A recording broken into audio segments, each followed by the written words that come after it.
एक होली गीत आइल बा, एकरा में के भैया लोग सुन ले बा। रंगे खातिर सुगवा बननी मऊगवा।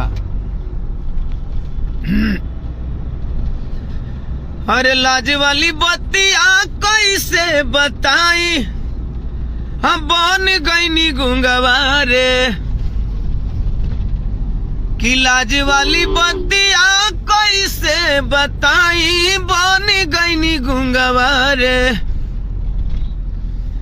अरे रंगे खातिर सुगवा पहिरी नीलुगवा, बननी मऊगवा रे। लड़का लड़की से मोहब्बत करता है, लड़की मिलने को बुलाती है, नहीं आ पाती है, बहाना। लड़कवा लास्ट में कहा था छोड़ा।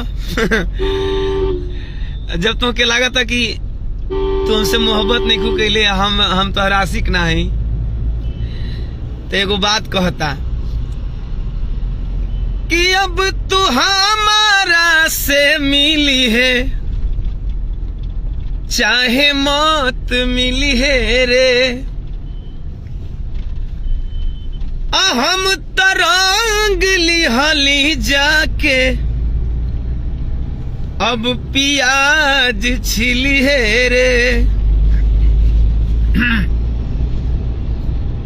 कि रंगल दीवाना जनता जमाना, हर ले हमर टुगवा रे।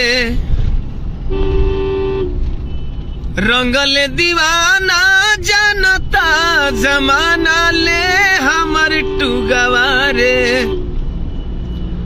अरे रंग खातिर सुगवा पहिरी नीलुगवा, बननी मऊगवा रे। कि अरे रंगे खातिर सुगवा पहिरी नीलुगवा, बननी मऊगवा रे। आशिक अपनी महबूबा से मिलने के लिए हजारों रूप पकड़ सकते हैं, उन्हीं रूपों में से एक रूप है।